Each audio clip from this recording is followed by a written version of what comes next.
You hear? Duster with goggles and a cap on. He run by there, and that little old boy, 13-year-old, blew! Well, that man run off the road, turn that Model T Ford over, jump out, and just run as fast as he can across the wood. And the little brother ran up to his older brother. He's 12. He says, brother, did you get him? Did you get him? Did you get him? Huh? He said, I don't know, but I made him turn that man loose, I'll guarantee. How y'all are?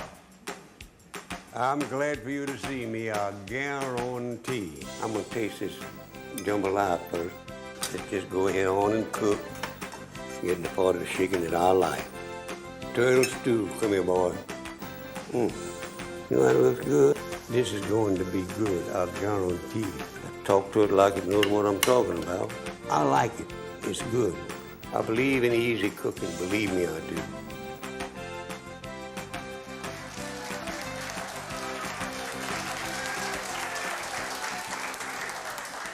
How y'all are? I'm glad for you to see me, I guarantee. And I've got some things I've got to do here. I think I'm doing right. Yeah. I've started making this roux. You got to make a roux when you're going to cook anything that's worth a doggone, or Cajun say, or worth a damn, whatever, you know? And I got to put this roux the way I can get it going, the way I can put all these things in it. And in here, I'm going to finish a turtle stew. Now, if you've never eaten turtle meat, you really haven't ever lived real good. I'm telling you the truth. Now, into this roux is most cooked because it takes a long time to cook a roux and get it that pretty, and that's a pretty roux. See that shine? That's when you know it's done. You look in there and see yourself in there like a mirror. You really can. So what I'm going to do is get this kind of hotted up a little bit and put some onion in there and cook them until they are more or less transparent, till they're done, actually. And might just as well start with these onions right now, because they'll add a little juice to this. Hands are clean, washed them yesterday. All right, now onion, let's get mixed up in this beautiful brown roux we got. You want a nice dark brown roux for turtle stew. I like turtle stew with a light roux or a dark roux. It'll make a difference, just so I got the turtle to put in it, you know? And when you're cooking, when you're adding the things, always stir. You stir every time you add anything, so you keep it mixed right. That's what I'm trying to do right now. Get this thing mixed right, and it's coming along too. There you go now. Get this going. And when I get all of this going, I'll put something in this pot. Better be nothing in there, that's all I had to say. Oh, that's coming along good. Into this, that's 3 cups of onions that I put in there, chopped onion. This is a cup of bell pepper. Put that in there. And stir. You got to stir. Every time you add anything, stir. Oh, yeah, that's coming along. Beautiful, very beautiful, I guarantee. Whoo-hoo, boy. Get over there. That did it. Now, this is a cup of green onion.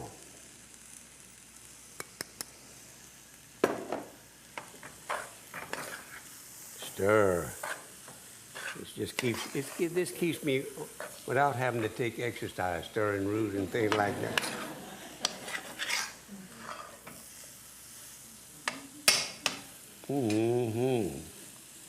Parsley. That's a cup of chopped parsley.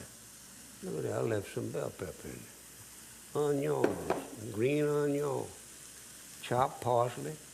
Parsley has a wonderful flavor, and it's very good for you. They tell me. I'll eat it for both. I'll eat anything that's good for me. A lot of things it ain't, so it's fun though. Oh boy. When I get this going good, I'm gonna make a blueberry cobbler.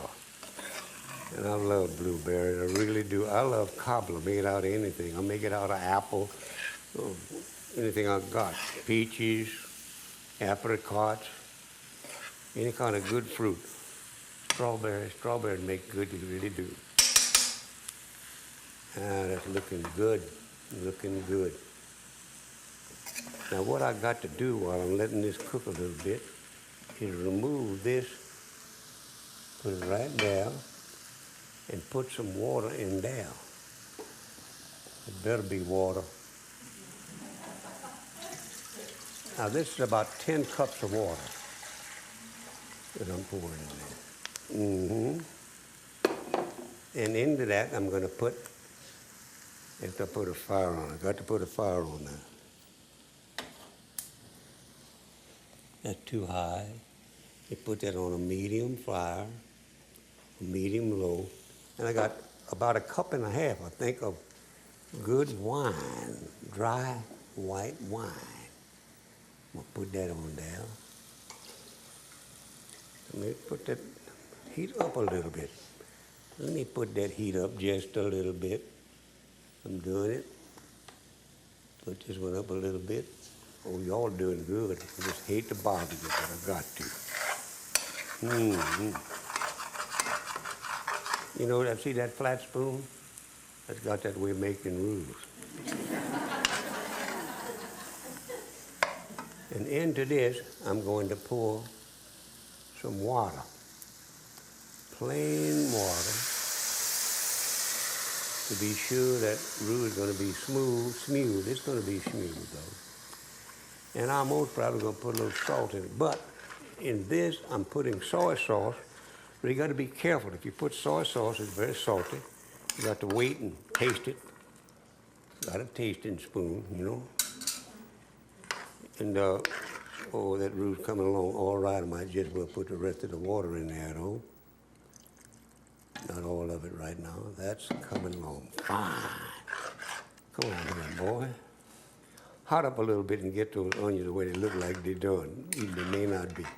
Now, into this water and wine, I'm going to put about 3 tablespoons full of soy sauce.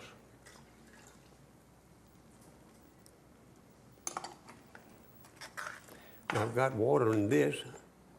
I never put garlic in anything, chopped garlic, until I have some liquid, because garlic, if you put it in just grease, it doesn't have any flavor. Can't even tell it's garlic. You can tell it's something, but you lose the good flavor of garlic, and it's so good for you. You're looking at a healthy man on account of garlic, I can tell you. I love it. I'd make a garlic sandwich, just delight in it, I really do. Oh, right there. You're coming along fine, Rue. I like you a lot. Now into this, I got a teaspoonful of dried mint. I use mint instead of bay leaf because it won't flavorize. It doesn't taste like mint. It just help increase the flavor of anything you're cooking. Boy, now this is getting hot. I'm gonna turn you down a little bit. Now, that takes care of it. But that mint has a flavor that doesn't kill the flavor of everything else, you know? I don't like things to do that. Now this right here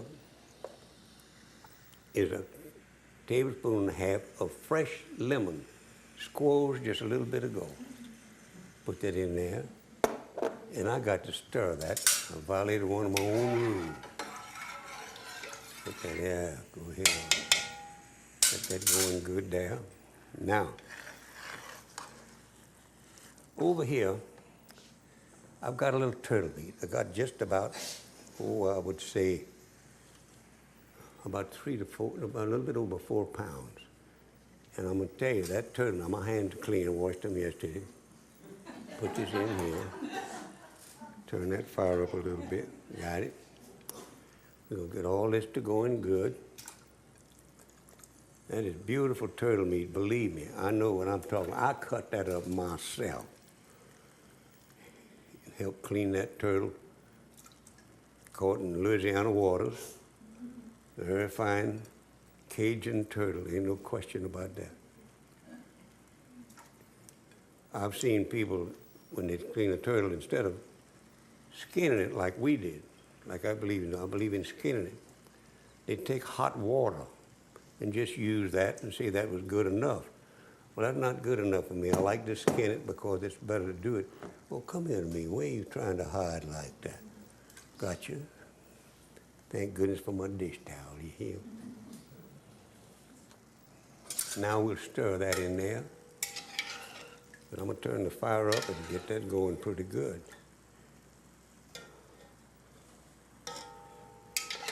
Oh, man, da-da-do-do. I'm going to put potatoes in this because my good friend Junior Monteleon says it belongs in there. I never had made a turtle stew with potatoes before in my life, but I did. And you know, it tastes good. They really do. And I think he knew what it is. I think his daddy told him that, that's why.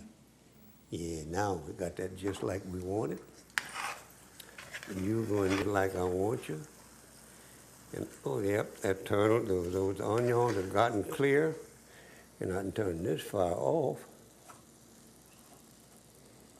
I turn the right fire off, all right. And I'd put this roux in there and stir it around. I'm gonna get this over the... Come in.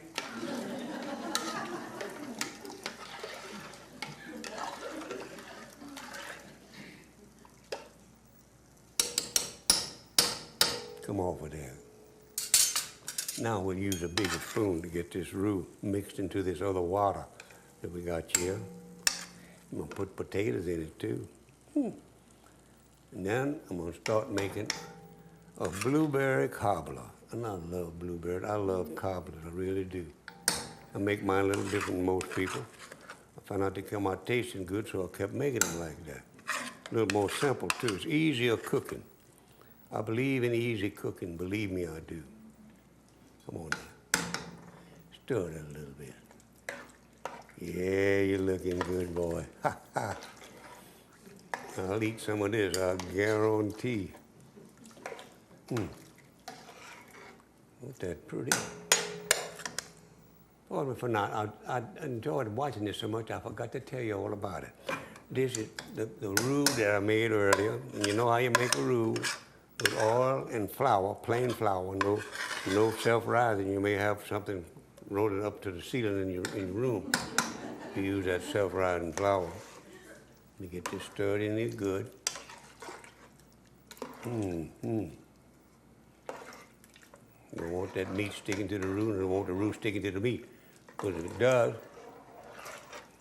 you don't spread that flavor like you should. All right, now. We want to get all that in there we possibly can because I made it to go in there, and we're going to get it all in there too. And this, you can make this turtle stew different from this if you want to. You make your roux in a pot like that and add the meat, kind of fry it down a little bit in the meat you want to. Some people parboil that turtle meat. I don't. In fact, this restaurant wrote that in there and I erased it.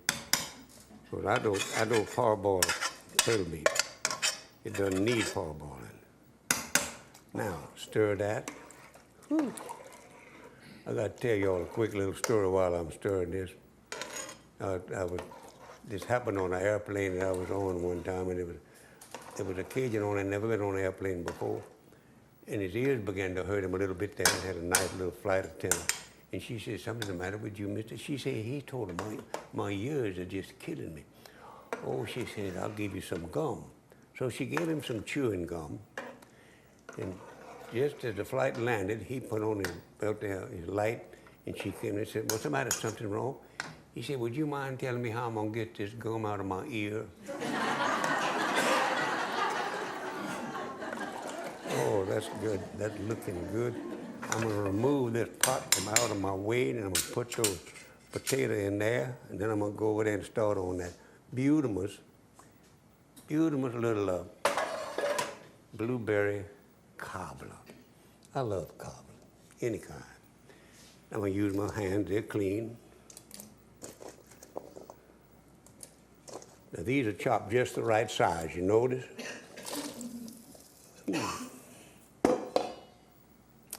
And I'm gonna taste this in my tasting spoon for salt. I think it may need a little salt, even though I got 3 tablespoons full of soy sauce in this. I think this is gonna need a little more salt.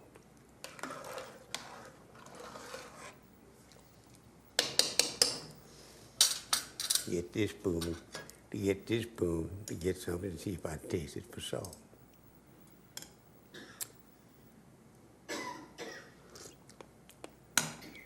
Need some salt. You know, I could smell that till it needed salt, you know that? I'm not gonna put much salt in it, just a couple of teaspoons full. And that's a teaspoon. And I know there's some doubting Thomasina's out there. They don't believe I'd measure a teaspoonful of salt in my hand. But I just want you to take a good look at that. That ain't a teaspoonful. That's it. I'm gonna put another teaspoon, just like that in there. And stir. Put this right here. I think it needs a little hot sauce in there. Cayenne pepper. It's to taste, my taste. That's just about a teaspoonful. That's not quite a teaspoonful of cayenne pepper. I'm gonna put the lid on this and turn my fire down and let it cook while I go fix that butamus. Let's put this on simmer. That don't look like simmer to me, but nah, it does. Yeah, that's too simmery. And we got it. I'm going to make this cobbler. I got the right one. What do you know about that? In this, I put a stick of margarine. I use margarine instead of butter because it doesn't burn as quickly. It really doesn't, and to me it tastes just as good. What in the world is blueberry cobbler? I'm gonna make 8 to 10 servings, it says here. Got to turn this around a little bit. This is what I'm gonna put it in, right there, in that. That's 1 stick of margarine or butter you put in here like that.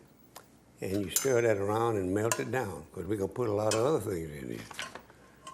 But this is in here, I'm gonna put a half a cup. No, that's a cup and a half of sugar. I'm gonna melt into this margarine. Let's call it butter just for fun, butter. I have my recipes. I love to create things, and I don't ever try to remember them. I keep them, and I read them, and put them in cookbooks, and they come out all right. Now, into this, don't you go there, you stay right there. 1.5 cups of sugar.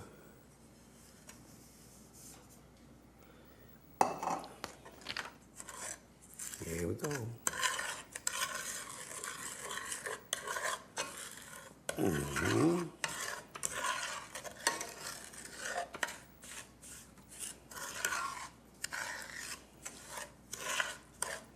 Into this sugar, I'm gonna put just a little bit of flour, 2 tablespoonfuls of all-purpose flour, some more all-purpose, you know.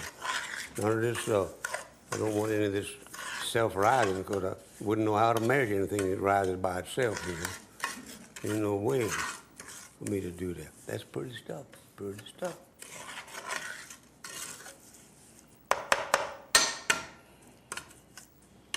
Flour. What did I tell you how many? Just about 2 tablespoons of all-purpose flour. I'll spread it around in there and stir it in. Mm-hmm. Stir that up in there. That handle gets hot as later, you know that? It's always good.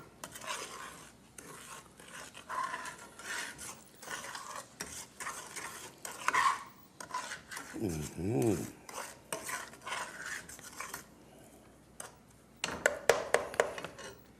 Into this, I'm gonna put a half a teaspoonful of salt. I hate to insult anything with a half a teaspoon, but that's all the salt you need in there. And believe me, that's a half a teaspoon. I'll be willing to bet anything you want to on it. Now, put that in there like that. And in come the blueberries. We're gonna put them in there. and stir them a little bit. And we're also going to put 3/4 cup of brandy. Brandy. Stir it in there. You're going to let this cook a little bit. Let this cook a little bit. 3/4 cup. I got to turn the fire down some. Put it down to low. I want y'all to cook all of the alcohol out of that brandy. That's all I want you to do. Now I'm going to let that cook while I'm doing something else. I'm going to mix up the topping for this, the crust. Now cook, baby. Go ahead and cook. You look pretty, I can tell you that, but you got to cook. In this bowl, I have some more margarine. Into that, it tells me I got to put, let me put this where I can see it. I got to put 3/4 cup of sugar. There it is right there. And I mix it good.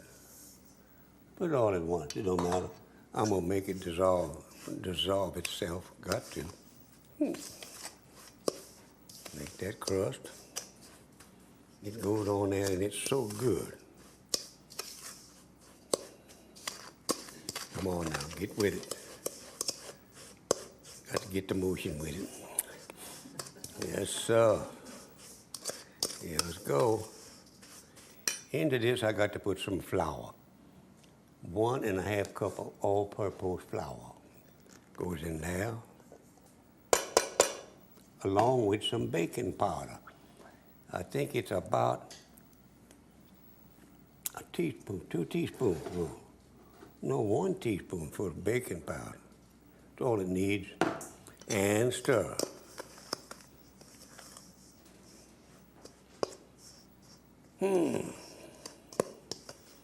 Oh, you kid. You're doing all right. Now into this, I put fruit juice. So I got to put a little salt. I got to put about a 3/4 teaspoon of salt. We'll measure that carefully too. Got it in there.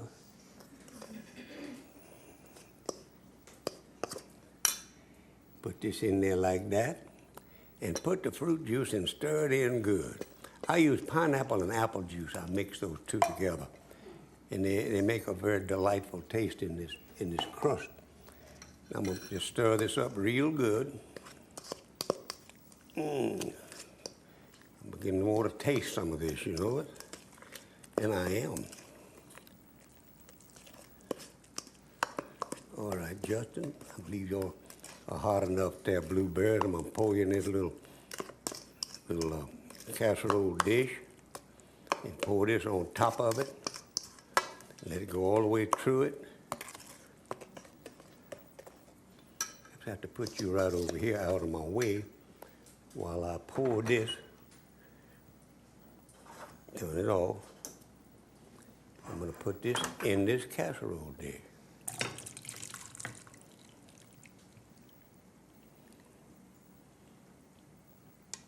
Come out of there. Did you hear me tell you to come out of there? You sure did. Now we got it. Put that in there and spread it good. Spill a few on there. I'll eat them later. Put that there like that. Put this back there out of my way. And we pour the batter over it. And believe me when I tell you it works. There we go. Get on there, and we put it in the oven and cook it till this batter browns. That's all it is to it. Cook. That's the easiest thing in the world. And I'm going to sit down and taste me some of it. I don't care what anybody says. Right this minute. Put that there like that. Sit myself down. Come here to me. Where are you? There's nothing in the world but a little blueberry cobbler.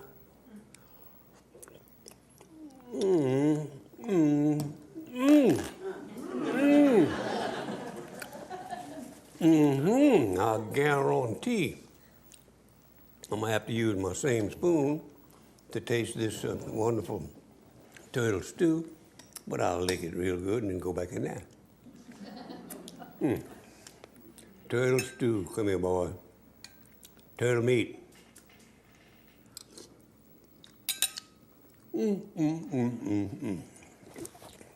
Pour a little wine.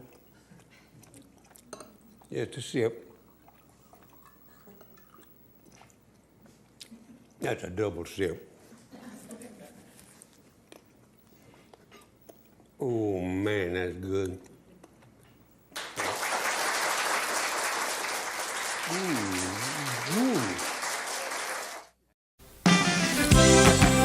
Southern wine that needs just a little bit of salt.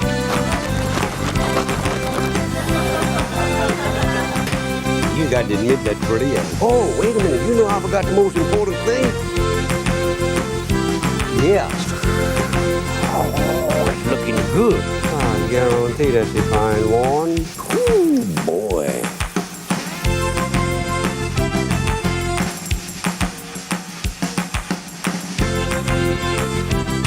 Hello there, I'm Justin Wilson. A number of years ago, someone told me about a new way of cooking that could save time and made meat and poultry and even game taste twice as good as cooked the regular way. That new method was plastic cooking bags.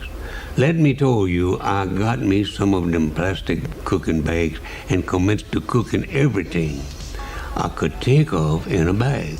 One thing I discovered is that you can cook several ducks at one time in a bag.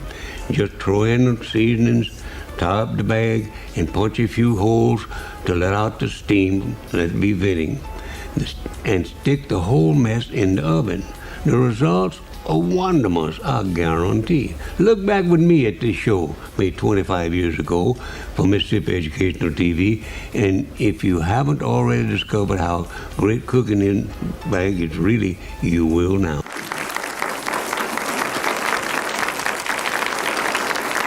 How y'all are? I'm glad for you to see me, I guarantee. We're going to fix duck today. First, we got to clean them real good. I got one right here. He look like he's pretty clean, that's for sure. But they got a couple of pin feathers on there. You got to be sure you get them out of there. But that don't help the flavor none, them feathers. I guarantee that for sure. Now that duck's clean. Now, if I can find a place to put that now, I'm gonna get some ducks from the refrigerator and rinse them off, if they need it. And yeah, they're pretty, Now,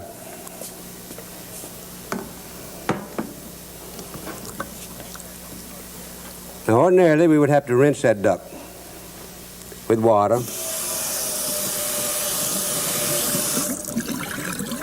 And we want to dry him real good because we're going to season him. You know, Cajun like to hunt duck, but I got them out of the refrigerator.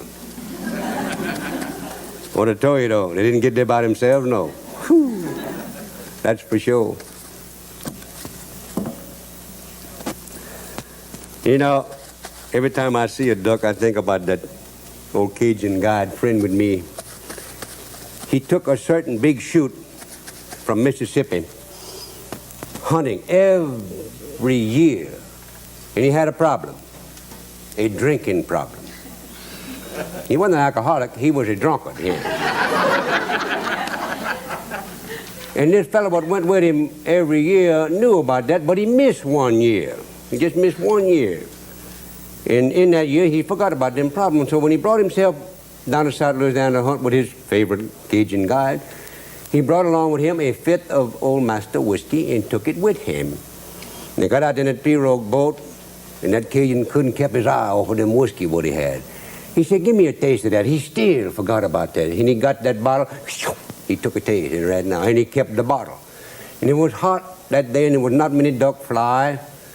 And he didn't get none up close, so and that duck come close, and that fella from Mississippi, he got up and bloom, bloom, bloom, empty his gun, did not move a feather, not one. And this old drunk Cajun guide, he jump up there, and point that gun up in the air and bloom. That duck fall down. He must have been 100 feet in the air. He fall down, and that fella from Mississippi say, whoo, that was a good shoot, I guarantee. That guy say, man, with a bunch like that, I should have got 12 or 11, I guarantee.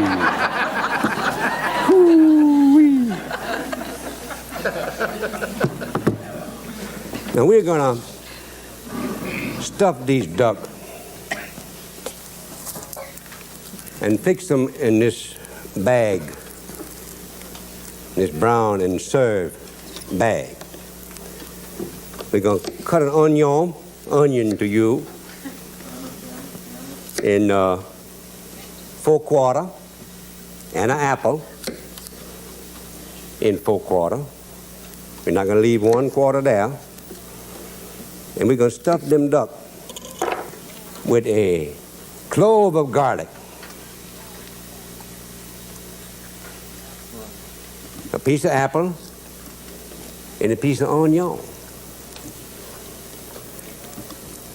Clove of garlic, piece of onion, piece of apple. It don't make some difference what rotate you get them on, just so you get them all on there.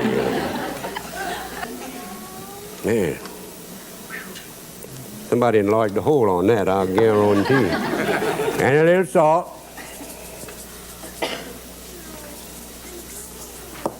And we're gonna rub a little olive oil on there.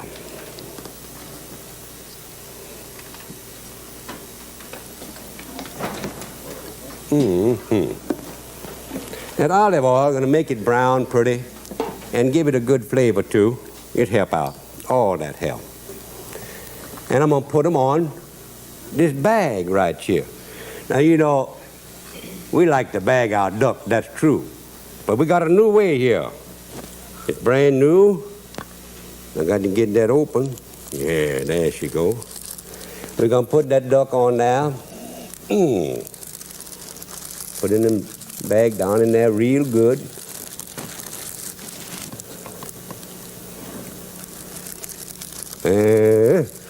Oh, it smells good. That onion done opened my sciences up. Yeah. Don't want to lose any onion. Now I got that in there like that, and I'm just gonna get a little onion and not gonna cut this in little bitty pieces, just gonna cut it up to give a little flavor to the gravy. And we put that all in there too, and I might just as well put that little clove of garlic. I don't want to waste anything. Put it in there like that.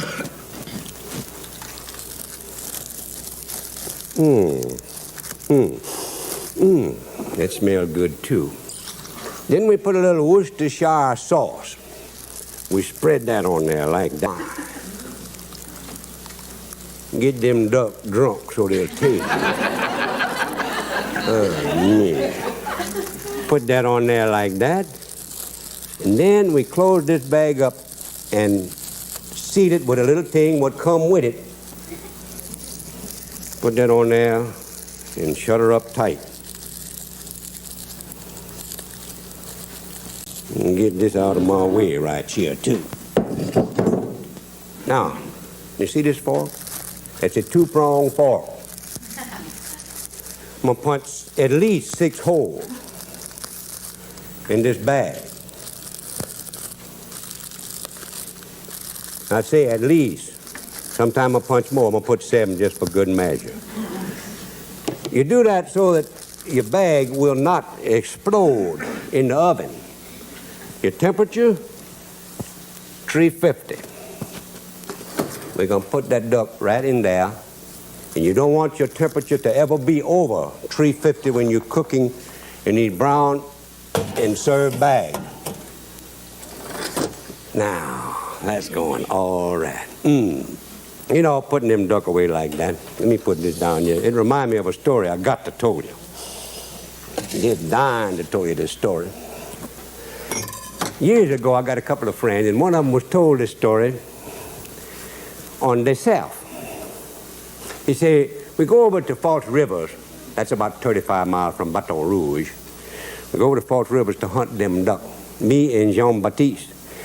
And we go get one of them cabins what they got there for $1.50. You know, that's a long time ago, I guarantee. And we get in them cabin at dusk dark, and we put ourselves in bed because we want to be sure we get up when dawn make its first little crack, so we can go out there and look on them lake and see if there's some duck out there. Well, we get up when dawn make its first little crack, and we go out there and look on that lake, and she's black with duck. Whoo, I guarantee, all over them lake. We rush back in the house, and I get my twice-barrel carabine, and John Bautista get his automatic shoot gun. That's a once-hole gun, would shoot 3-time hand running from the same hole if the game warden's there. And if he ain't there, it'll shoot 5 times right from the same place. We go outside there, and we get on our belly like a alligator, and we crawl to this little patch of grass and make like we eat, and that little patch of grass and hide there real good, you know. And we get close on them duck. And I'm raised that twice-barrel carabine gun and get at least 100 the first shoot. They sit so quiet. And zoom, the sky get black with duck. Not even a pull do is left out there. Man, that put me hot. And John Bautista, he lost his temper plumb. I said, don't lose your temper. He said, I done lost it. I said, don't you see them cow eat them water lily on the edge of them lake down there? Them duck ain't scared for that. He said, but I ain't no cow. I said, you going to be one, I guarantee. He said, how I'm going to do that? I said, we're going to Baton Rouge to the slaughtering house, and we're going to get us a cowhide for 50 cents, 4 bit, and we're going to brought ourselves back, and we're going to get them same cabin and get on them cowhide tomorrow, and we're going to get them duck. He said, let's go. We go to Baton Rouge, we get the cowhide, we brought ourselves back, we get them same cabin for another $1.50. We put ourselves in bed when it looked like it's going to get dusk dark, because we want to be sure we get up before dawn make its first little bitty crack. And we get up and we go out there and we look on that lake, and she's black with ducks some more. We are guaranteed. We go back in the house, and I get my twice-barrel carabine. John Bautista get his automatic shoot gun. We get them cowhide. We go out front. We get on the cowhide. Me, I'm the front. John Bautista, he's the behind. We go to this little patch of grass and make like we eat, and that little patch of grass and make like look just like a cow. I guarantee. This little patch and that little patch, and we get close on them ducks. And man, I'm raised my gun. Going to get at least 200 the first shoot. They sit so quiet out there. And just as I do that, John Bautista beat me on the back. Bloom, bloom, bloom. I say, man, raise your gun and shoot. Do not you see them duck out there on that lake, huh? He said, forget about them duck. Here comes the bull.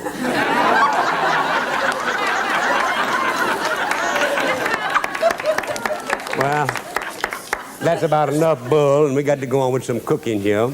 And forget about them duck, too, like my friend. So what I'm going to do right now is cook a goose. A goosey. I've got a good recipe how to fix a goose. And I'm going to get one right now. You know, this looks like this show's for the birds, huh? I'll tell you the truth. I'm going to get a goose. I got one of them gooses in here. I got to show you how to fix that. Ooh, boy.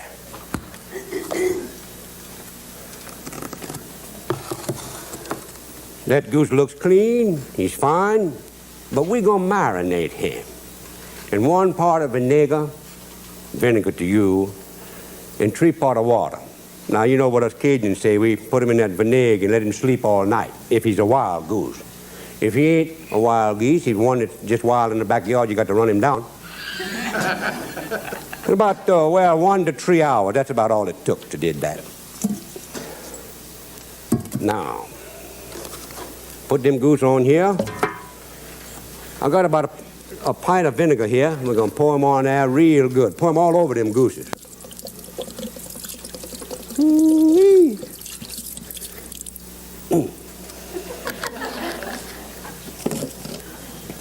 This is some water that we've measured. Now, you don't have to be exact in your measurements about that. You want to cover them gooses. That's what you want to do. You want to cover him with that marination. Cold water. We're going to put that on him. And that's about right. We're going to let him sleep in that all night long. He's a wild goose. We couldn't caught him at all. So we're going to let him sleep all night. Put this out of my way, too.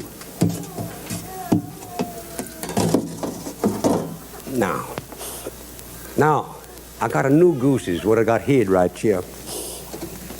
He been marinate him. Now this is a tame geese. He's been cleaned and washed and marinated. Now, after you marinate a goose or a duck, if you're going to marinate them, you want to be sure you wash them real good and wash all of that marinade off of them. Now, I got a few little ingredients I got to go with him. That onion done opened my sciences already. First, I'm going to salt and pepper this goose with a little red pepper.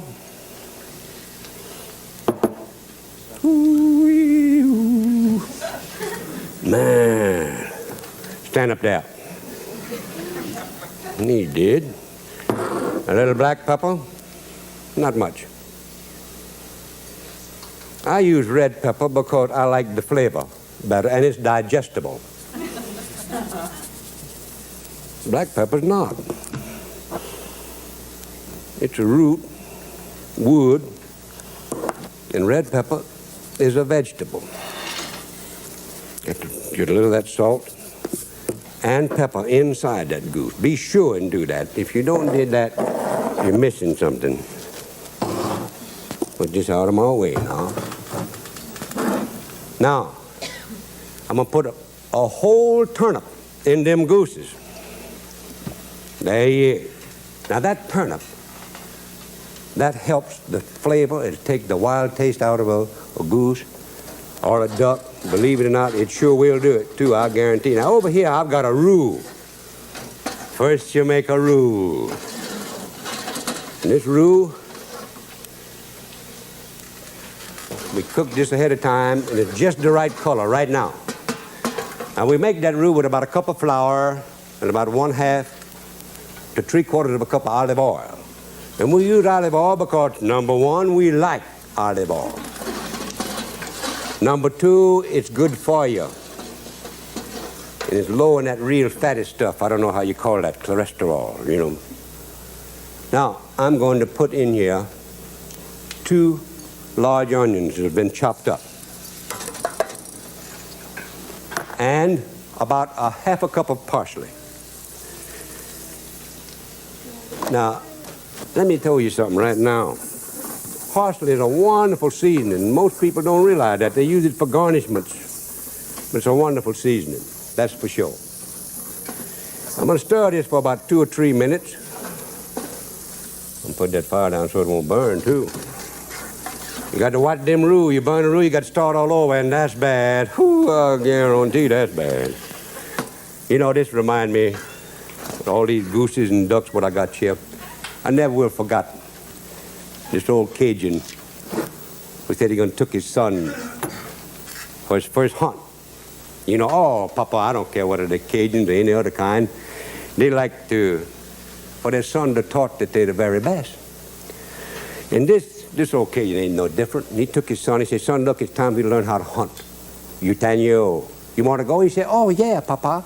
He said, okay, tomorrow morning we're going to go out and get them gooses. He said, okay. So the next day they go out and they get in the pirogue boat and they get in the blind and Papa stake both in out in case somebody shoots straight up, you know. If you don't, she's going to turn over. He said, okay, son, when them gooses come, I'm going to show you how that did. You got to get the very best and arm that. The very best shoot, too, and arm that. I'm going to show you just how that's did. He said, okay, Papa. Not long, here come 2 gooses in a bunch all by themselves. And he called them up and they'd light right down in front, right there. He raised up with that automatic shoot gun. Bloom, bloom, bloom, bloom, bloom. The game warden ain't there. And them gooses just flap their wing and fly right off. He says, son, you don't know you how proud me I am that you brought yourself with me today, I guarantee. Most people live all their life and never get to see what you, a little bitty boy, see here today.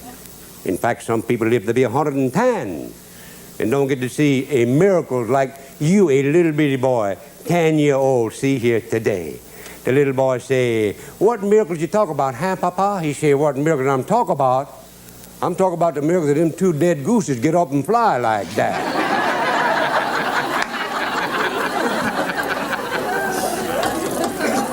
I nearly burned my roux, too, told that story. Now, I got to put some water on that. 3 cups of water I got measured in this little pitcher, yeah? And I put that on them roux and stir it up a little bit more. They kind of blend it in together, you know? That's what you got to do. Got to blend that up together. Now I'm going to put some garlic.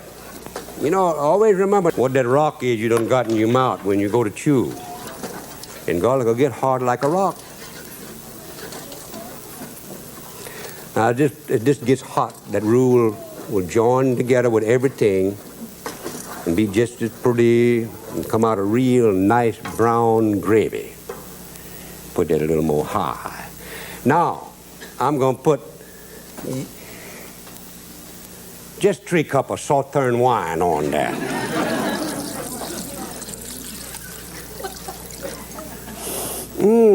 That smells good. I guarantee.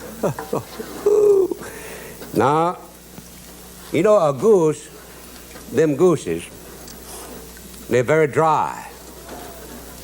And you want to use something to be sure to hold the moisture, so I use cream of mushroom soup. And it came out of that good, yeah. We stir that around in there. And I'll put the juice of a lemon in that after I get this stirred just a little bit. The juice of 1 lemon to help take the while. And about a tablespoonful of Worcestershire. It'll make anything taste good. When it's cooked, 1 tablespoon.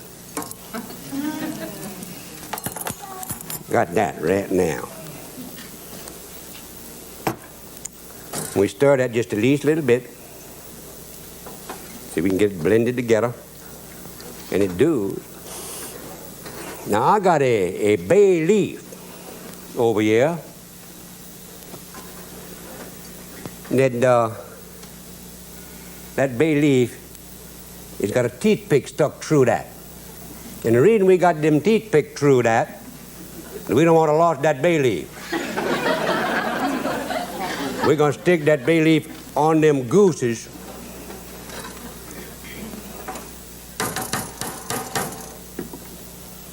So we don't lose him. See there? Put him on there. Then we're going to put them goose right here, in this right here. Man, that's nice and warm. I put my hand on it. And that bay leaf is put there because we're going to take that bay leaf out in about an hour, just about an hour. And we're going to take that out. Now, I got an oven here at 375 degrees. Now, I got to put something in here that I forgot to do, but that ain't nothing unusual. We do that every now and then. A rack underneath them gooses.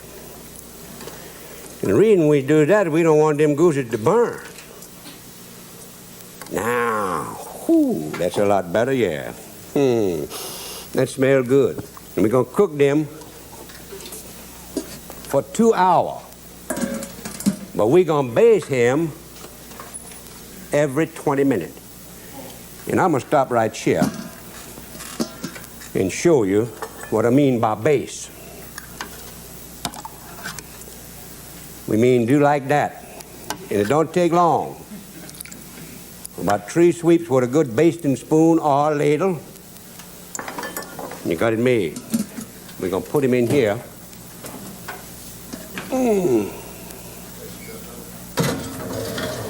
And I'm going to get me a hot pad and show you something that most people don't realize. We're going to show you how to baste one in an oven so you won't took him out and get your temperature all bad. You want to keep that temperature up just as much as you can. Just baste him 1 time like that, maybe 2. Put him lid back on now. Put him in that oven like that and let him go. Now, the way you're told how he's done is the joint. You move the joint with a fork or a knife, and that joint moves real easy. He's done. Some people like to stick a fork in there, but when they do that, man, when they do that, well, they ruin all the juices. Now, I want to show you how you took a duck We got them ducks what's cooking there, but I got one that's already dead. I'm gonna take it out of them bag. You slit that bag with a knife. Ooh-wee.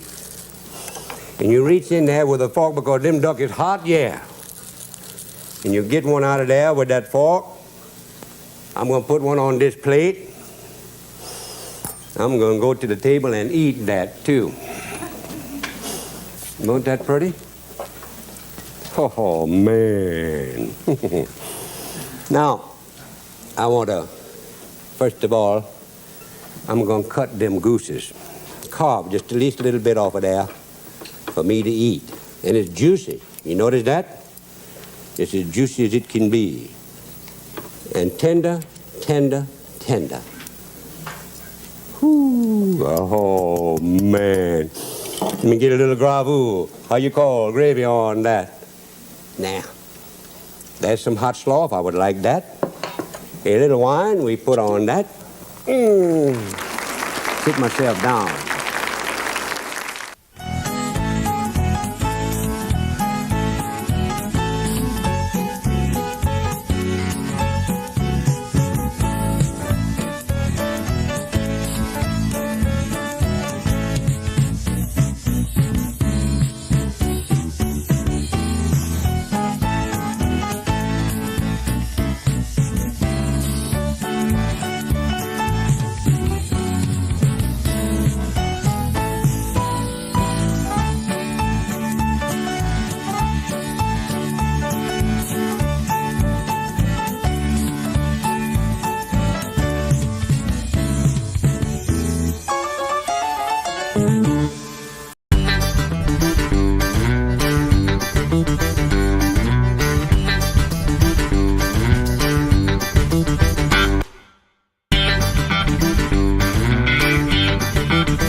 And that garlic bread, whew, it goes with most everything, and I double guarantee that too. I cooked both of those breads on a show for Mississippi Educational TV more than 20 years ago. Won't you join me in looking back at the show and breads, huh?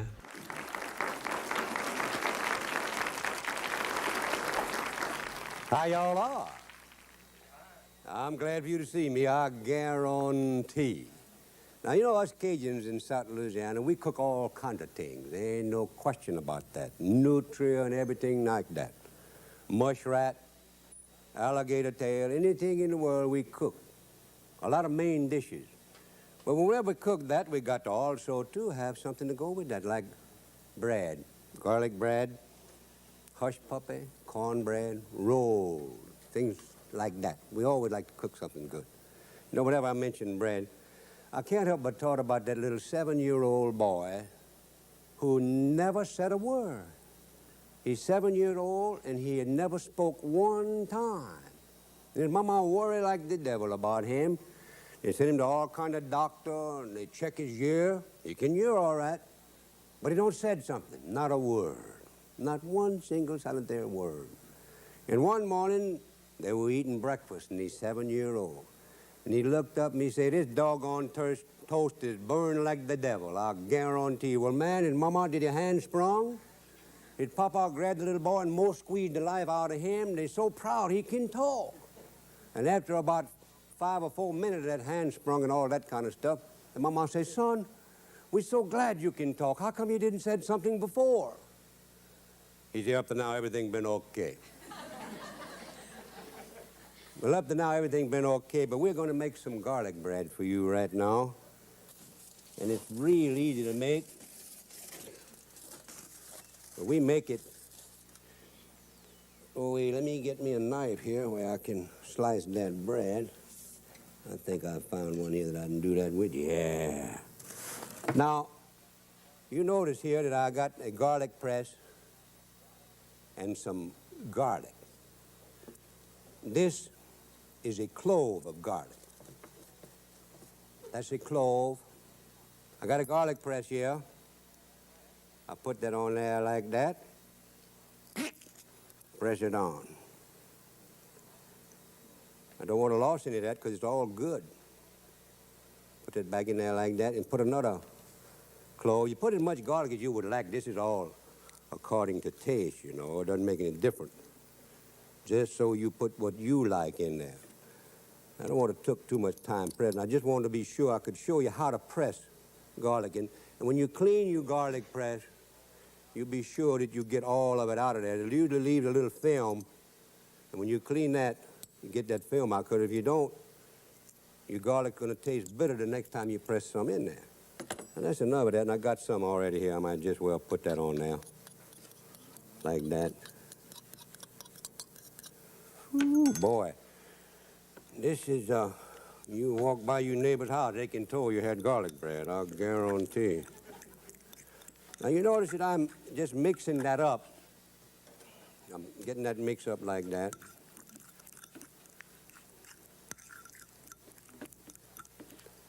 In here, I've got about a cup of Romano cheese, grated Romano cheese. I want to get that garlic over there because that's too good to chunk away. I'm going to put some of this Romano cheese. You put as much as you like. Now, I like cheese. I'm not going to put this full cup in there, but I'm going to put most of it in there and mix it up real carefully with my butter and garlic that I already have in here. You want to keep it spreadable. That's the main thing. And you notice, too, that I had my garlic, my butter, that is, out here. I didn't melt it. I don't like to melt my butter because I like to spread it on my bread so that I don't know how much I'm putting, and I think it tastes better when it melts on the bread in the oven. I guarantee I do. Now, black pepper. Now, I don't use a great deal of black pepper in my cooking, but I always put black pepper in my garlic bread. Now, I use peppercorns because I think that the pepper's a little fresher, and you get bigger chunks of it than you do ground red pepper, and it gives it a good flavor. Now, you put this according to taste, too. Some people like a lot of black pepper. Some people don't like much. I just like enough to flavor. And that's what I'm putting in there right now, enough to flavor that.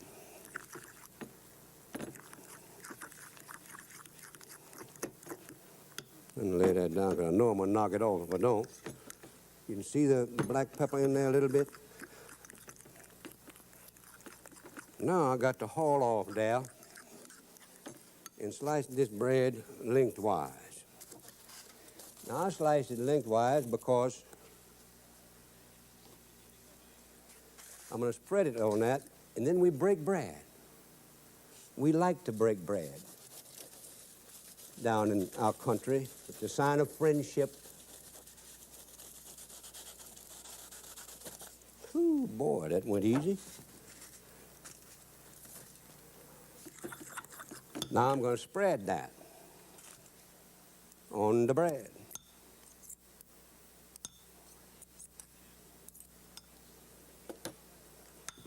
Now it looks like I've got too much, but I don't have. It'll come out about even. It's a little bit left over, just spread it, put it on there, a lot of it there, because it's going to taste good, I can guarantee.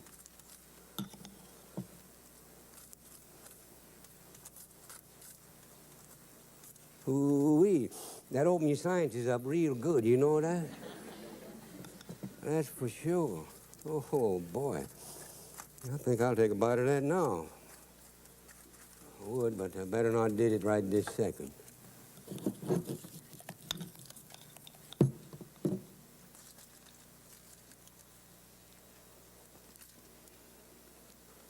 Well, look good. I tell you, that's broken up on many a courtship, though. Guarantee.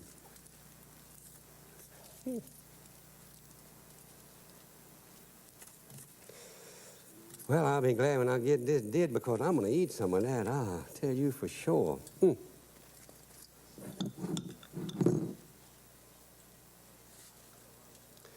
I put a lot of this because I want it to soak in the bread, because it tastes so good when it's soaked in there like that. It's kind of thin right there. Might just as well. Ooh-wee. That smells good. Now I put this back on here like this. You notice I didn't cut this bread. Some people cut it that way so it'll broke easy. But I don't. I don't want it to broke easy. I want to have conversation with them people that have broken that bread with me.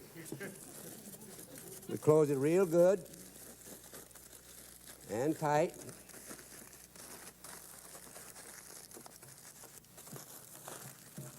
And we're going to put it on the oven. Now, that oven, about 350, I think I got that on there. Yeah, 350.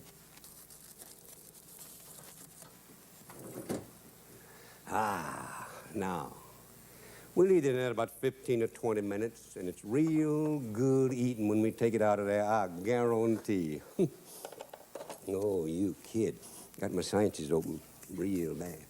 Now, I'm going to start on and make you some hush puppies. And some of these days I'm going to get a bigger tray, I'll tell you that for sure.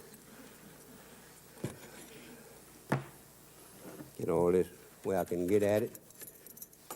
You know, not long ago, I was at the first Southern Hush Puppy Olympics. Hush Puppy Olympics.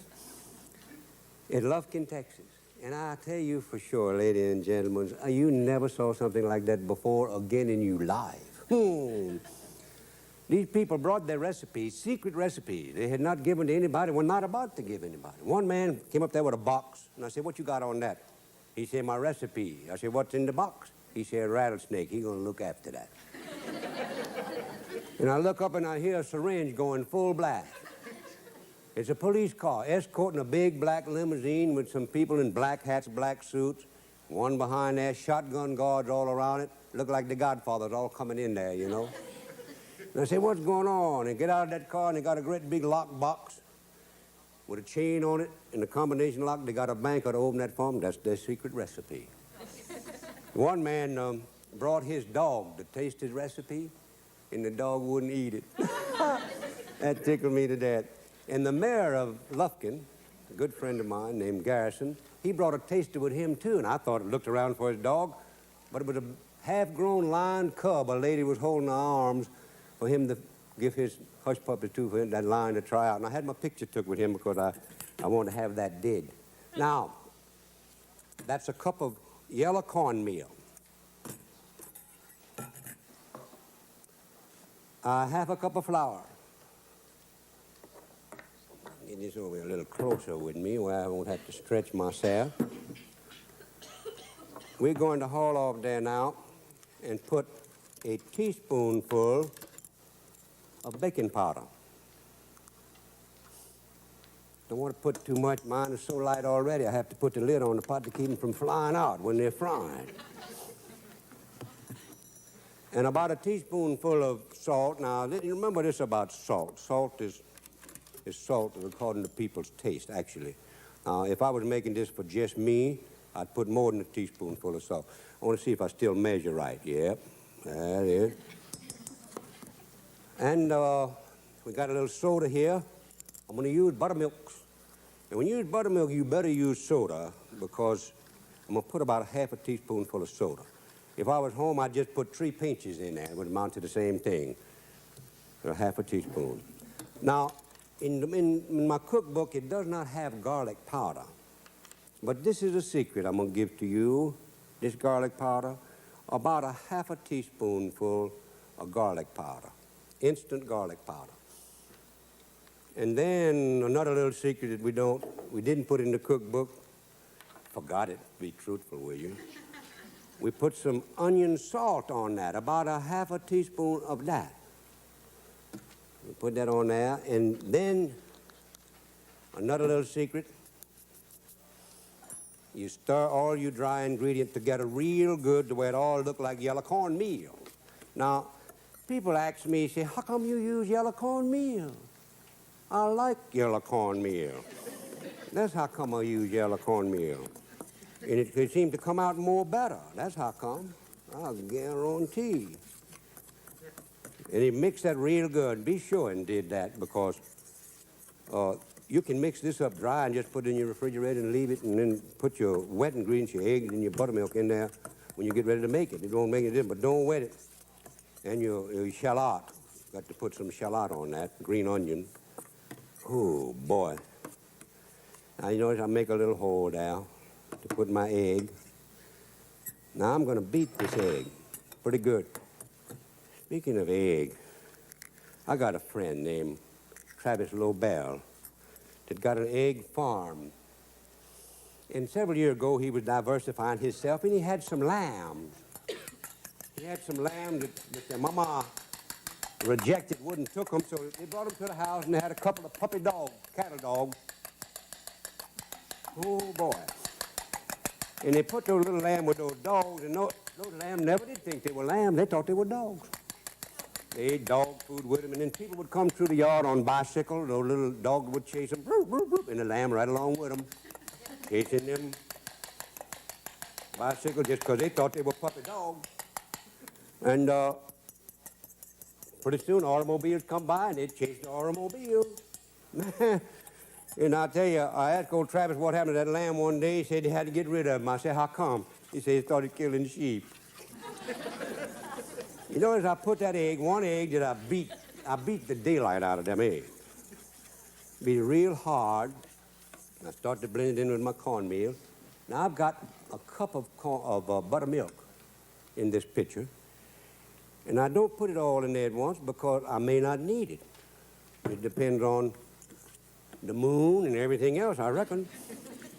Or what consistency you like to drop your hush puppy into your deep fat. But about 3/4 of a cup to a cup it'll take, I know that. And you mix that real good, put that on there real good. Now, I use buttermilk because it makes a better hush puppy. And when I'm at home, I'll tell you this too. And I can get them, I use duck eggs instead of hen eggs to make my hush puppies because they seem to make better hush puppies. I don't know how come them old duck did it, but they do. I guarantee. And that's just about to get right. That's still just a little too stiff. I take about 4 or 3 drops of them buttermilks, put them on there real careful. Now, look at that. Don't that fine? Now, I'll get this mixed up. I got some green onions, some shallot. I'm going to put that on there. And stir that in real good, too.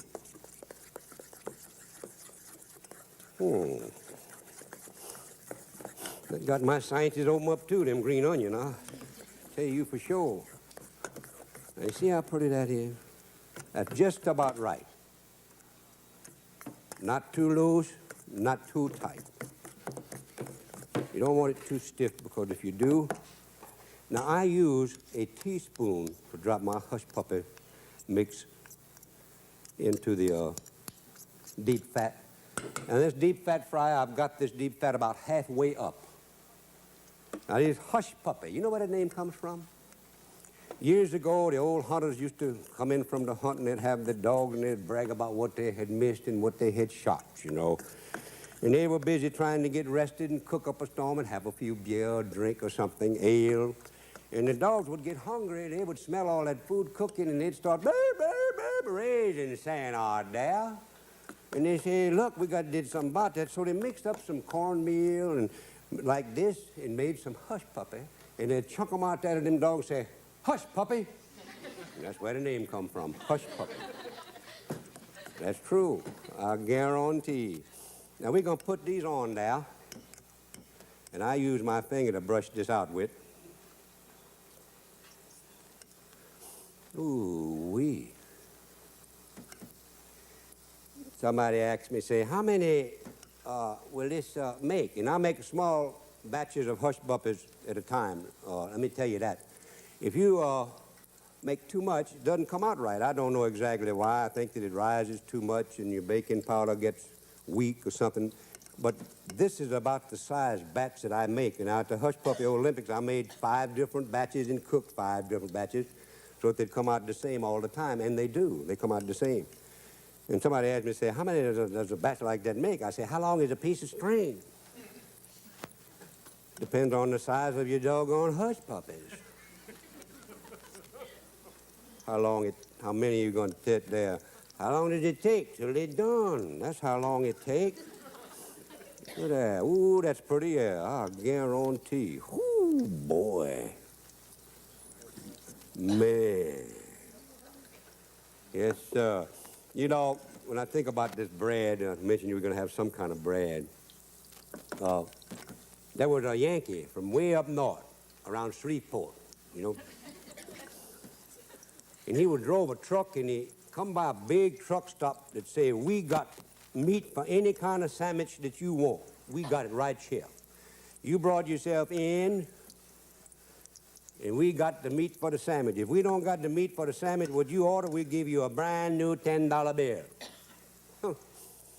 Man, this Yankee went in there smart aleck, you know. He went in there and he say, this cute little female girl, lady, waitress, women that come by there say, she said, what can I do for you? He said, give me an elephant ear sandwich. She said, what you said? He said, give me an elephant ear sandwich. She said, just a minute. And she went back in the back, and she came back in about 4 or 3 minutes. She said, I'm sorry, but I can't serve you that elephant ear sandwich today. He said, well, give me my $10 and I'm going to be gone. You ain't got the meat to serve that. Oh, she said, yeah, we got the meat all right, but we done run out of them great big buns what we served that on. Look at them hush puppy cook. Ooh-wee. Man, got to cook all this. Is that pretty? I think so. I guarantee. And good, yeah. Oh, boy.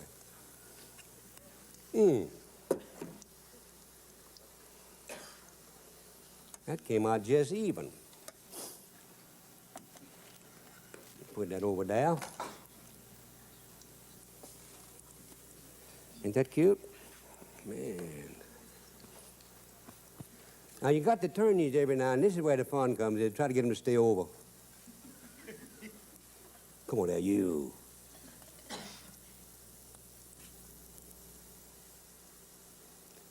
That really works. Sometimes. And I've seen the time when I just called it everything it was and then some other things too, because it would not work.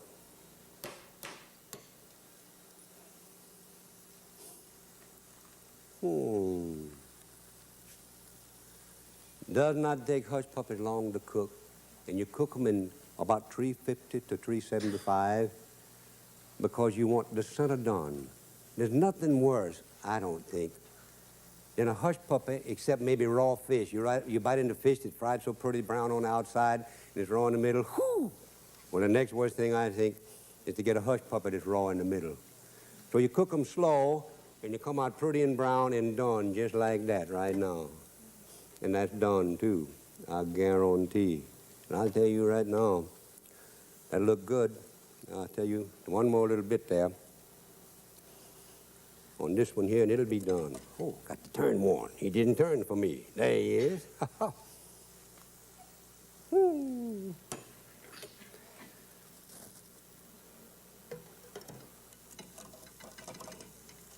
One more there, acting up.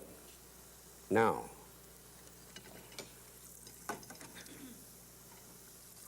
Got to take this out.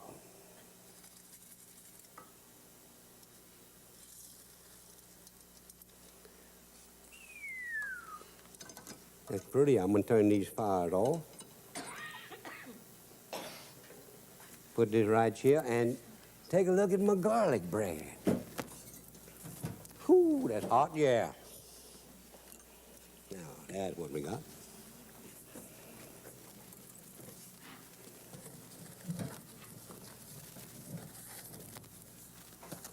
Ah.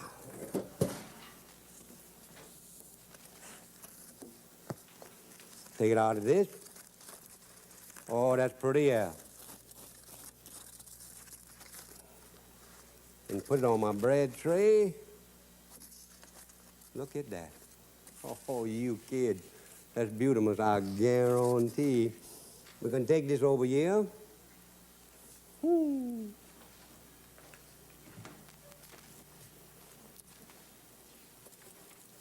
Put that there like that.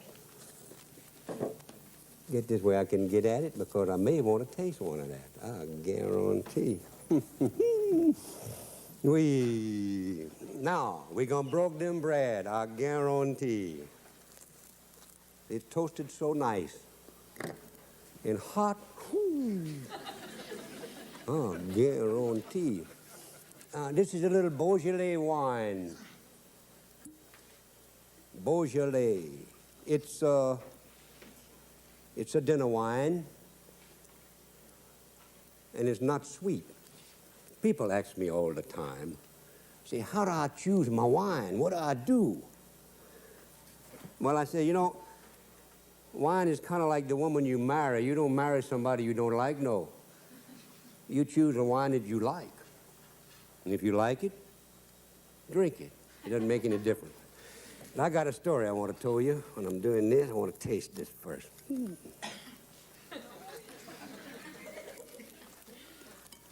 That's fine.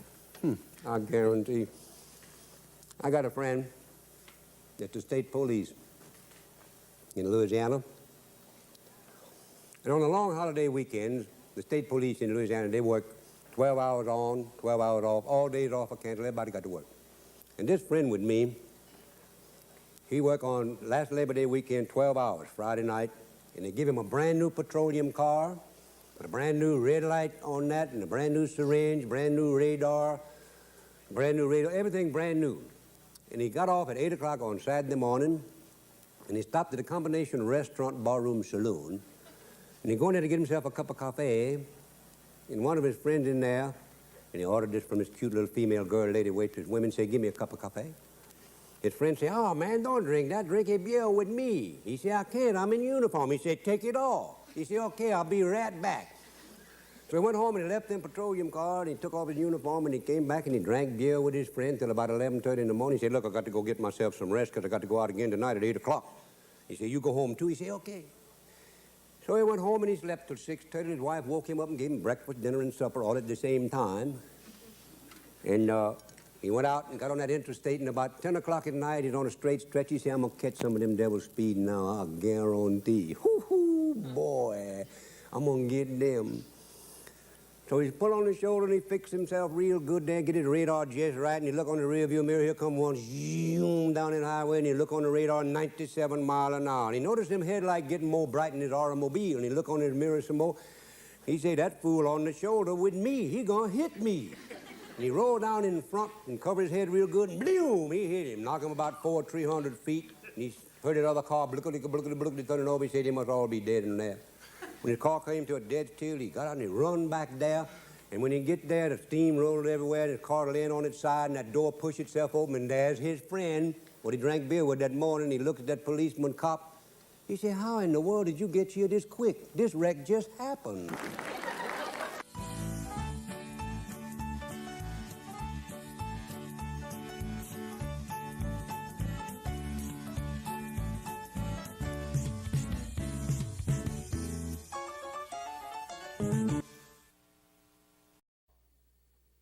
How y'all are?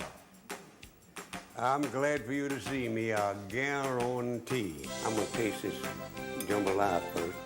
Let's just go ahead on and cook. Get the part of the chicken that I like. Turtle stew, come here, boy. You know that looks good? This is going to be good, I guarantee. I talk to it like it knows what I'm talking about. I like it, it's good. I believe in easy cooking, believe me, I do.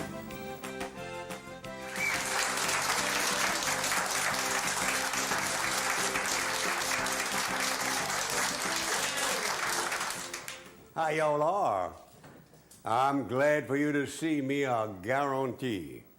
And today we're going to have two little different things. I'm going to make a cold chicken consomme in this pot right here.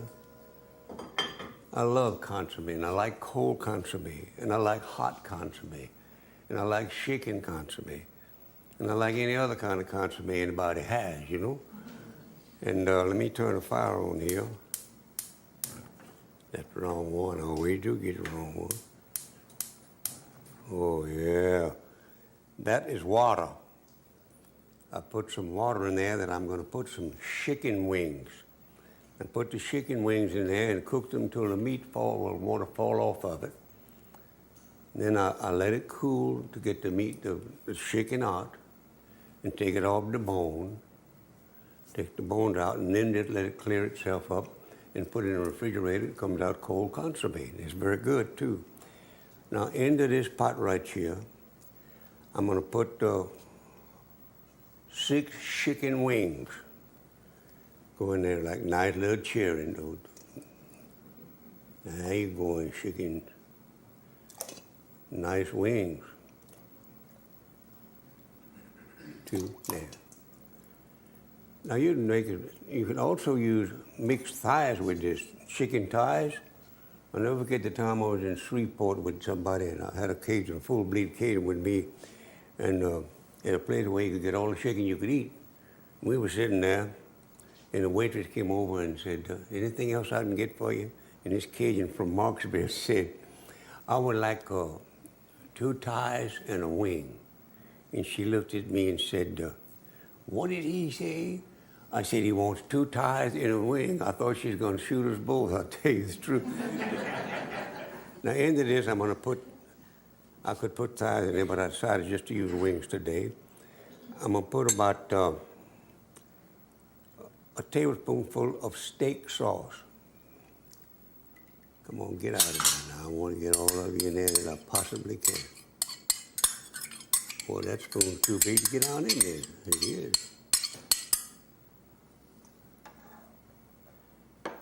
Stir that around a little bit.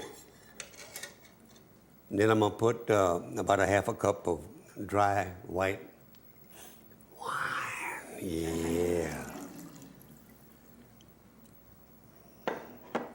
And I stir. I want that to be right. Put a little garlic powder in there. There's garlic powder.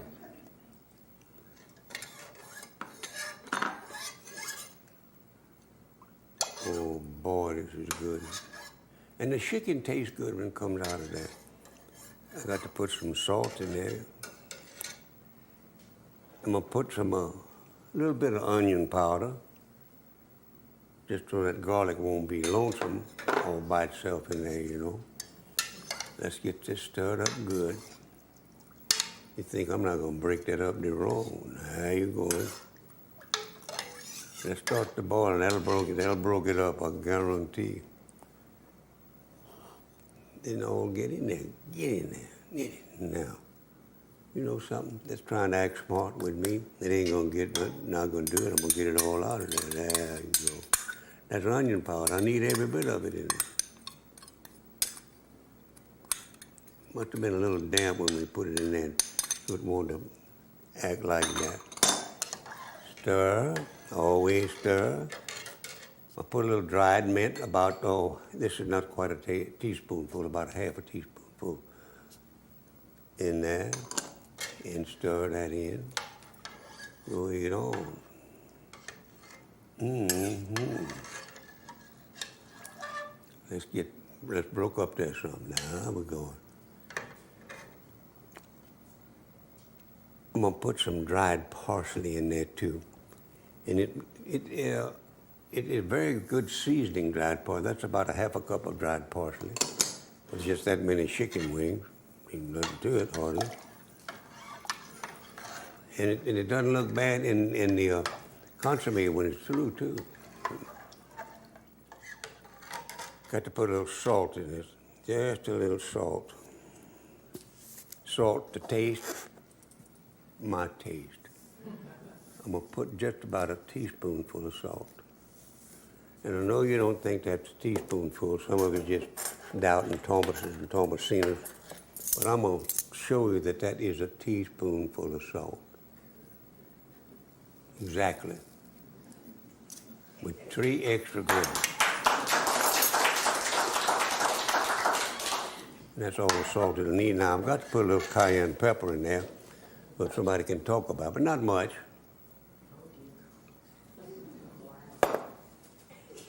There's hardly none. Not too hot. You know, Cajun people don't like food too hot. They like it well seasoned and tasty. But if you get too much pepper, they're just like anybody else. They don't like it. I don't like it either. Come on now, now we're going. I got something else I got to cook. I got to tell a story about this next one too. Now, I'm gonna put the lid on that and I'm gonna cut the fire down. I got to cut that fire down some because that'll boil all over the stove and I'd have to clean it up, and I ain't in the mood to clean up any stove, I can tell you that. So sit down and find the thing and put it on, real low. No, put it on lower than that. Put it on simmer, simmer, simmer, simmer, simmer, simmer. Now, I can see that flame right there. Close enough, close enough. Let me move this stuff out of my way. Put it over here in this thing. Put this with it. I'm gonna leave the salt and the red pepper there because I'm gonna use some more of that in something in okra and crawfish and mushroom. Now that sounds like it may be delicious, and it is delicious. Believe me, it is. You put this in here. Let me get my recipe. I watch my recipe because when you write as many of them as I have, it ain't a way to remember them. Into here, I'm going to put okra. I better tell you that story. Once there was an old mama crawfish, who took 3 little baby crawfish out to see the world for the first time, And they were going through the pasture, going real slow and looking. She was explaining this and explaining that. And they come up on a cow. And boy, those 3 little baby crawfish, zoom, high gear reverse, got out of there in a hurry. And she ran back there and got him and said, "What's the matter with you? What that is, Mama? What that is, huh?" "Oh," she said, "that's a cow, and a cow don't eat crawfish. Come on, let's go." So they walked some more, about a couple of more acres, and a great big mule was there, and them 3 little baby crawfish, zoom, high gear reverse some more. And she ran back and said, "What in the world is the matter with you children, huh? What's wrong with you? What that is, my mama?" "Oh," she said, "that's a mule, and a mule don't eat crawfish, Come on, let's go. I got to show you this world and before dark." And they went, but didn't go very far, and the old mama crawfish said, "Let's put it in high gear reverse now, children, too. What you see right there is a Cajun, and he'll eat anything in this world, I guarantee."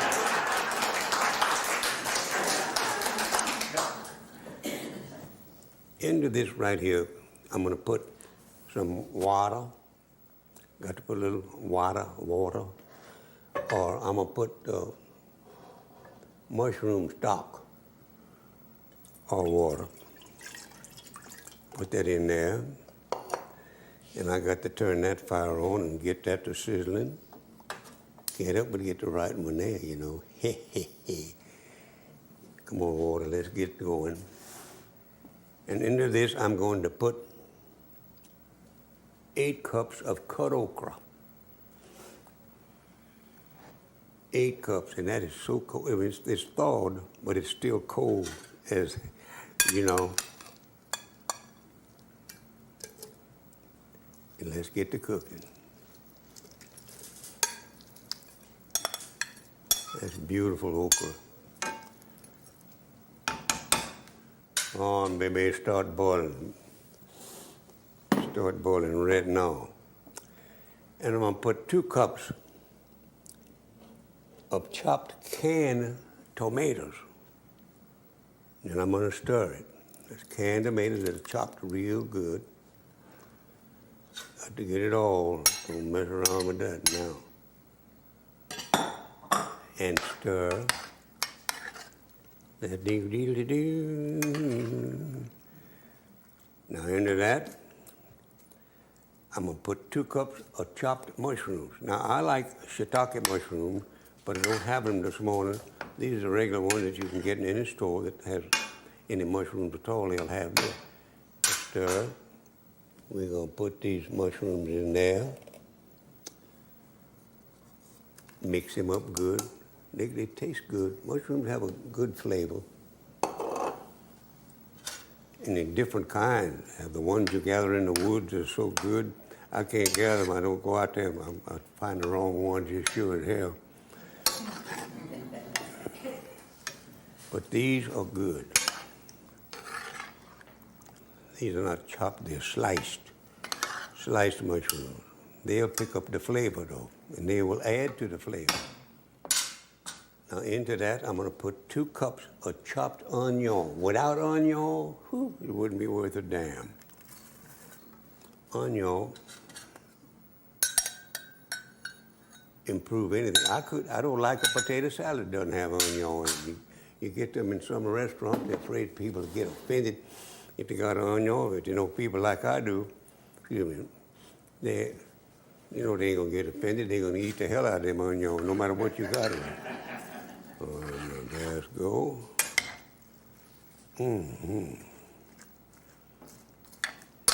Stir it up good, you stand, so it can't argue with you.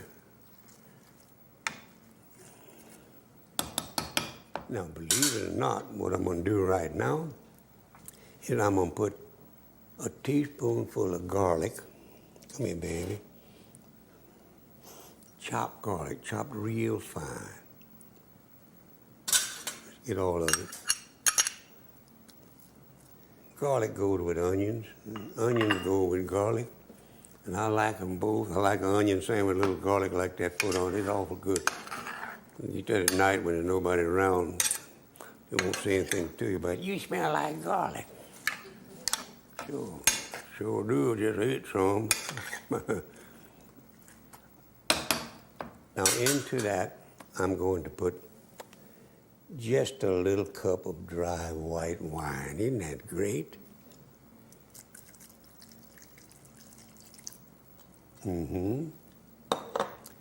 Now, let's stir that in there good. That's smelling good already. Y'all smell that? I smell it, and it's good too, yeah. Whew. I got to put some salt on that. Salt to taste is what it says here. I ain't gonna put the crawfish in there yet. I got to get this cook a little bit first. Yeah, but salt to taste, and I'm gonna do it. I'm gonna put a teaspoonful of salt. I already showed you this, a teaspoonful. Not an extra grain in that. Not in the one. Just a couple. Hands are clean, believe me. I wash them more than anybody I know. Keep them clean. Now, I could put a little hot pepper in that, but some people may not like that, so I'm not going to put it in there right now. But what I'm going to do, I'm going to let that cook a little bit. I think I'll put the lid on at the top and bring it to a boil. And the best way to do this is you put everything in there except the crawfish. And you cook until the okra is tender. That means the onion will be tender too. There's an onion trying to get away from me. Come in here. Man, what in the world? Right on the spoon.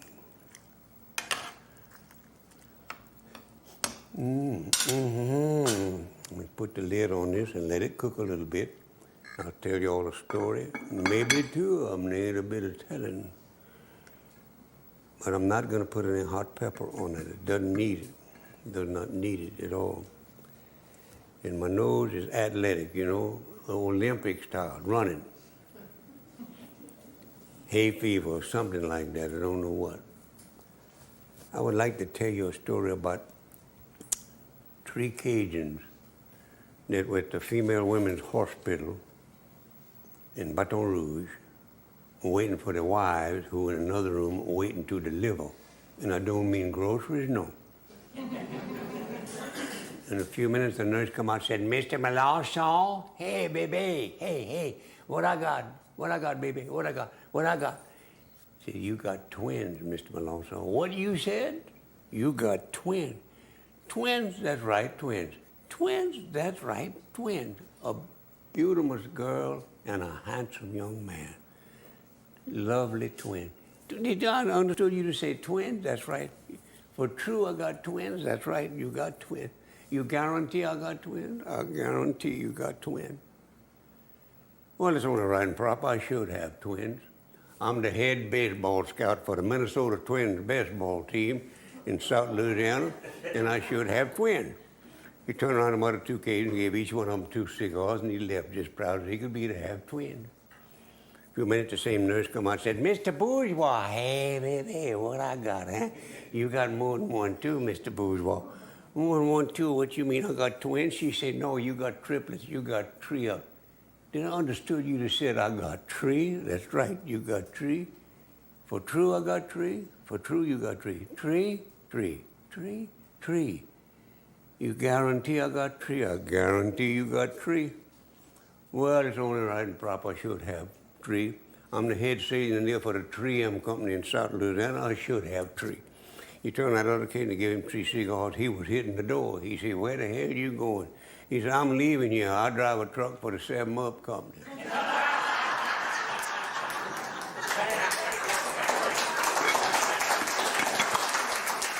You got to cook a little faster than that. I got to put you on a little faster than that. Now you're going. Hoo-wee, yeah. Put this pot on there better, too. In just a few moments, if I can see that okra's tender, I'm going to put them crawfish in there and mix it all together some more, you know. And it's good. It tastes good. It looks pretty, and it tastes better than it looks. I'll tell you that for true. Now, I got to see how that chicken is doing on that consommé while I'm up to do that, too. All right? Man, you got to come to a better boil than that. I don't want it to boil over, though. It's hot.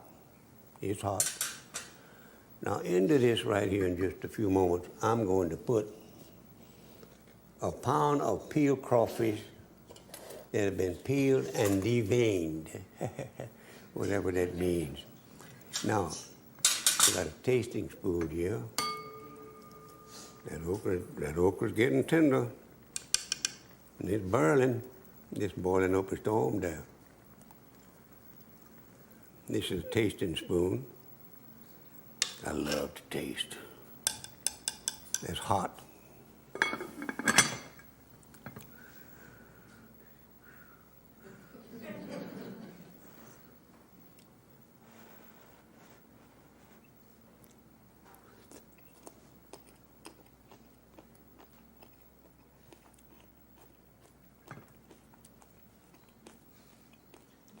It tastes good.